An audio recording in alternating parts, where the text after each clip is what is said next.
Ladies and gentlemen, in every life, there comes a point when one must ask, what is the price of becoming who I truly am? And time and again, the answer whispers from the depths, work. Not merely labor of the body, but effort of the soul, a kind of sacred struggle that carves the contours of our character. Hard work, when rightly understood, is not merely a means to an end, it is the alchemical process by which the inner gold is refined. Let me share with you 5 key insights, not rules, but revelations that unveil the hidden fruits of hard work. Hard work is not simply an action, it is a summoning. When a man or woman commits themselves to sustained effort, especially when no immediate reward is in sight, something ancient and primal stirs within. Beneath the surface of modern identity, beneath titles, appearances, and societal masks, lies a deeper self that knows the language of struggle. This self is the inner warrior, the archetype that has existed across all cultures and all ages. It is not the warrior of violence or conquest, but the one who endures, who faces resistance with resolve, and who does not flee from the demands of effort. This warrior within does not emerge when things are easy. Ease dulls the edge. Comfort puts the spirit to sleep. But when we are tested, when the task before us seems too vast, too painful, too uncertain, it is then that the warrior begins to awaken. You feel it in your spine, in your breath, in that sudden stillness before another push. It is the part of you that refuses to break when the world offers every reason to surrender. Hard work becomes the battleground where this inner figure is revealed. Each early morning rise, each repetition, each silent hour spent refining, correcting, and climbing, all of it becomes a ritual of invocation. And it is not merely physical. The body may tire, but the warrior is forged in the soul. It is the one who says, "Go again," and not because anyone is watching, not because praise awaits, but because there is a deeper oath to fulfill the vow to not abandon oneself. In this sense, hard work is not about achieving a goal as much as it is about aligning with a deeper identity. The warrior archetype within you is not born from success. It is born from persistence in the absence of it. In fatigue, the mask of ego falls away. You meet yourself raw, flawed, but real. And you begin to see that all greatness, all strength, is first forged in quiet, unseen moments of discipline and devotion. The more you work, the more the warrior within learns to trust you. It is not summoned by words, it answers only to action. It recognizes rhythm, sacrifice, and commitment. And once awakened, it does not leave. It becomes a silent companion, a guiding force, not loud, not boastful, but unwavering. So when you feel you are alone in your efforts, when the labor seems fruitless and the burden heavy, remember, you are not alone. You are in the presence of something far greater than success. You are in the process of revealing your truest self, your inner warrior, who was waiting all along to be called forth through the honest grind of hard work. Hard work is a doorway not merely to achievement, but to the revelation of something ancient buried deep within the human psyche. When a person gives themselves fully to a task, when they commit with sincerity and endurance to a path that demands more than comfort allows, something stirs beneath the surface of ordinary consciousness. It is not just willpower, it is not merely discipline, it is the emergence of an archetypal force that has existed within humanity since the beginning, the inner warrior. This warrior does not come dressed in armor or wielding a weapon. It comes silently, through action, through repetition, through resistance met without surrender. It rises not when praise is guaranteed or when outcomes are certain, but when the task becomes heavy, the way uncertain, and the temptation to quit grows loud. That is when the warrior speaks, not with words, but with presence. It is a quiet, steady force, a sense of orientation towards something higher than ease. When you work beyond your threshold, when you persist through exhaustion, when you rise after failing, you are not simply becoming more skilled or productive, you are undergoing initiation. You are shedding the layers of the false self, the one that avoids pain, the one that clings to approval, the one that lives only for immediate gratification. In its place, something harder, leaner, more authentic is being forged. This is not a transformation that others can see not at first. It happens in the marrow of the soul, in those private moments when you choose not to abandon your purpose, even when every part of you cries out for escape. The inner warrior is not glamorous. It does not perform for applause. It is quiet, enduring, relentless.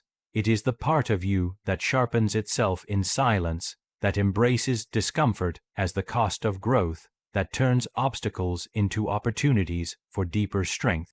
And once awakened, it becomes a compass. It does not promise you ease, but it promises you clarity. It points to the path of responsibility, of effort, of sacrifice, not as punishment, but as the very terrain where the authentic self emerges. Through hard work, the psyche learns to trust itself. You begin to understand that pain is not the enemy avoidance is, that failure is not fatal apathy is. Each hour of labor, each deliberate choice to keep going when it would be easier to stop, deepens your character. You become more than a person who gets things done. You become someone who cannot be easily shaken, someone who has faced their own limits and kept moving forward, and this changes everything, not just how you work, but how you live. You begin to hold yourself with a different posture, not because you feel superior, but because you have earned your own respect. That is the mark of the inner warrior, not pride, but integrity, not dominance, but presence. You are no longer fragmented, pulled in 1,000 directions by the whims of others.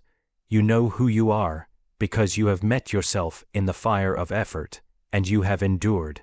In the end, this is the true reward of hard work, not what you achieve, but who you become in the process. The results on the outside may come and go, but the transformation within is irreversible. The warrior you awaken through labor walks with you, even in silence, reminding you always that you are capable of bearing more than you imagined. That you are not here to escape struggle, but to rise through it with strength, with depth, and with unwavering resolve. There is a kind of pain in life that no one escapes, a deep, aching reality that we must all face, whether through loss, failure, isolation, or the weight of our own limitations. Suffering is a constant companion of human existence. It arrives uninvited, and it leaves scars that do not ask for permission. Yet, the experience of suffering alone does not lead to wisdom. It is not pain itself that transforms us, but what we do with it, how we engage it, how we carry it, and most of all, whether we allow it to shape us rather than shatter us. In this, effort becomes the sacred tool, the engraving hand that etches meaning into the raw stone of our pain. Effort is the conscious decision to not turn away. It is the act of facing suffering with open eyes and saying, "This, too, will become something." When we work through our pain, when we channel it into something purposeful, even if unseen, even if small, the chaos begins to take form. The wound begins to speak not only of harm, but of healing. What once was senseless becomes a symbol. What once was heavy becomes holy. In this process, the psyche is not merely reacting to life, it is participating in its own unfolding. Suffering, when met with effort, becomes a crucible in which the self is refined, and this refinement is not cosmetic, it is structural. You begin to carry yourself differently. You begin to see that endurance is not weakness, but power restrained with wisdom. You come to understand that hardship is not the end of your story, but the middle, the dense, dark forest through which your soul must walk in order to emerge into true light. To avoid suffering is to remain shallow.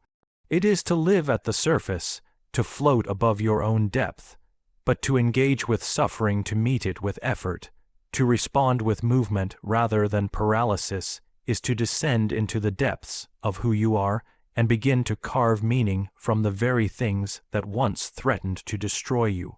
It is not glamorous work.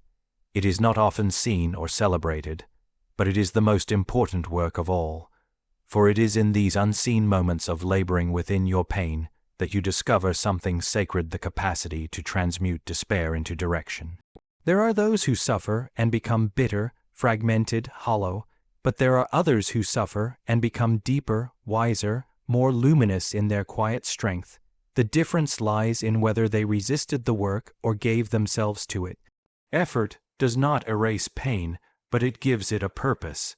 It transforms the ache into architecture, something solid, something meaningful, something that can even hold others when they begin to fall. When you give effort to your suffering, you are not simply enduring, you are initiating a dialogue with the unseen parts of yourself. You are learning to listen to the silent places within, to honor the grief, the confusion, the rage, not by indulging them, but by shaping them. You become the sculptor of your own soul. The chisel is made of discipline, reflection, perseverance, and each movement of effort cuts away what is unnecessary, what is false, what is hollow, until what remains is something fierce and beautiful and unmistakably real. In this way, suffering ceases to be random. It becomes a path, and effort becomes the way we walk it. Each step forward, each breath drawn in defiance of despair, says, I will not be undone by this. I will make something of this. I will engrave this into the foundation of my becoming. This is not comfort. It is not ease, but it is meaning, and in a world filled with distraction, with hollow victories and empty noise, meaning is the rarest and most necessary gift. You cannot buy it, you cannot fake it, you can only earn it through effort, through endurance, and through the sacred decision to give your suffering the dignity of form. Labor, in its truest form, is not just the means by which we survive or achieve, it is the mirror through which the soul quietly reveals its structure. The way a person works, the spirit they bring to the simplest or most strenuous of tasks, is a direct reflection of their inner world. This is not about status or ambition, nor is it measured by accolades or outcomes. It is about something far deeper, the alignment between one's outer actions and inner values, between effort and essence. Labor is where the soul meets the world, and how one labors tells the truth of who they are. In a society driven by appearances, we are often tempted to perform to appear busy, successful, competent for the gaze of others. But true labor, soul-aligned work, asks a different kind of accountability. It asks who we are when no one is looking. It asks whether we bring care, depth, and sincerity even when the task is small, mundane, or invisible to the world. Because it is, in these quiet, often overlooked moments, the ones unmeasured by applause, that character is either reinforced or eroded. The soul is not concerned with spectacle. It listens to consistency, humility, presence. When you work, whether in building a dream, serving another, creating something from nothing, or simply maintaining the everyday rhythms of life, your labor becomes a form of spiritual practice. It is not just what you do, but how you do it. Do you cut corners when no one is watching? Do you resent the task, or do you meet it with a sense of quiet reverence?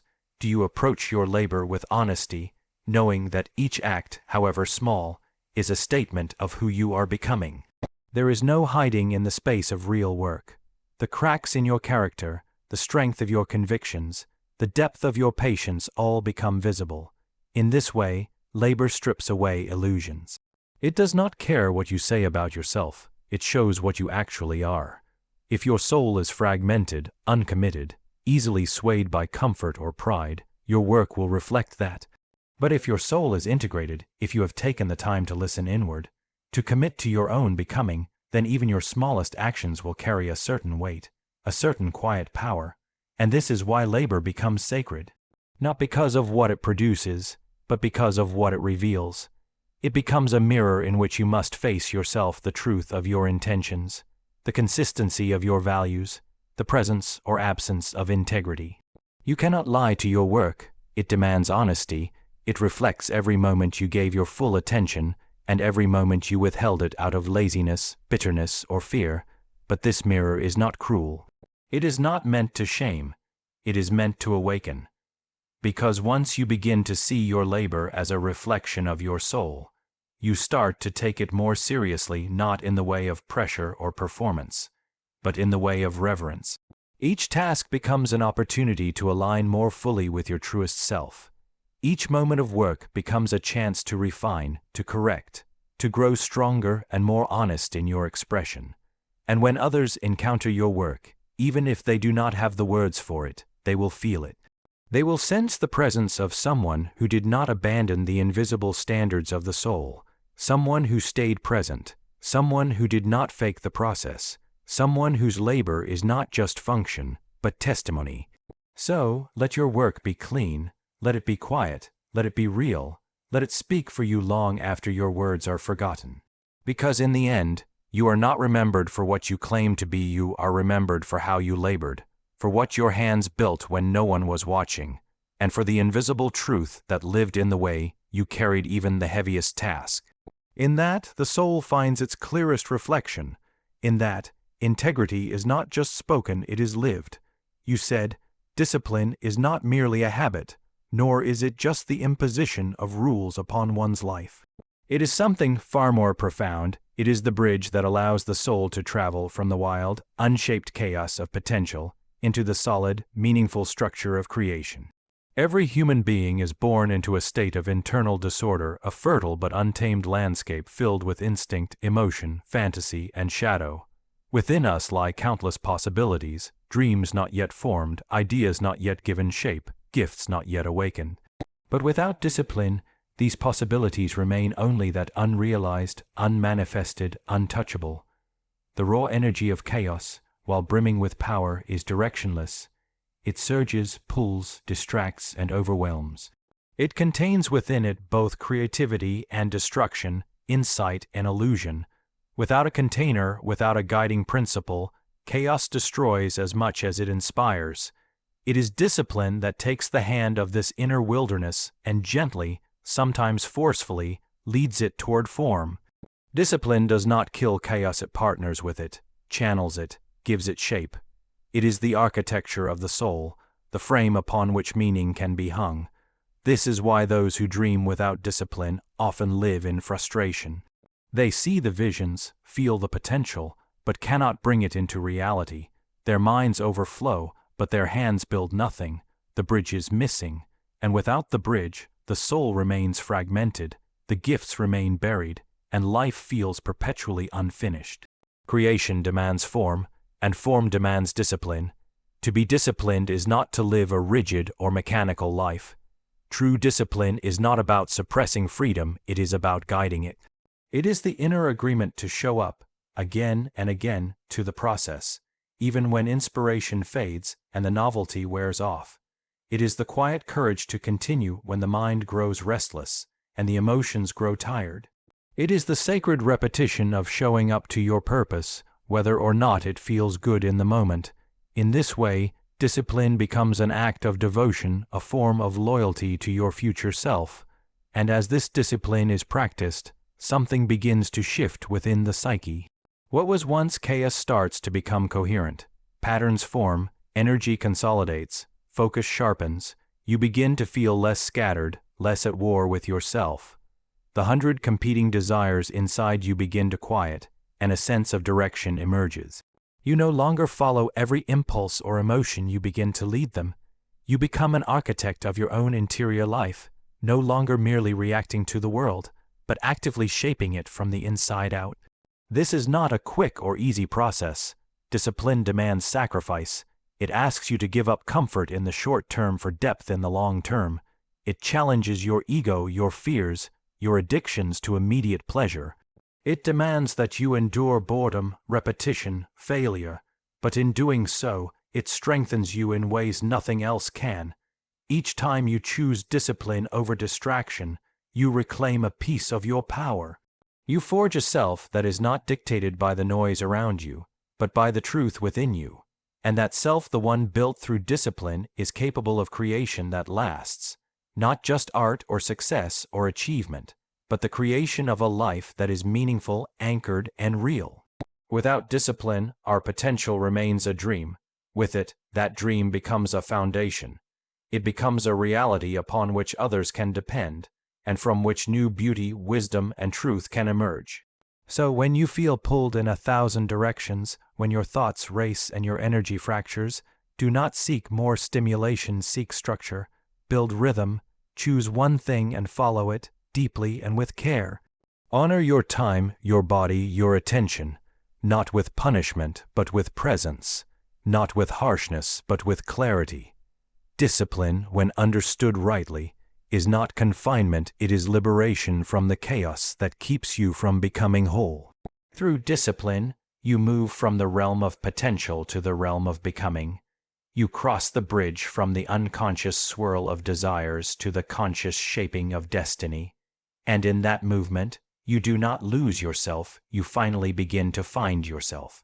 You said, true results, the kind that endure and transform, do not begin in the outer world. They are first born in the quiet chambers of the inner life, where intention, belief, and character reside. We are often taught to measure success by what we can touch, count, or display: money earned, goals met, recognition gained, but these are only the echoes of a deeper process. Real change, real progress, begins invisibly.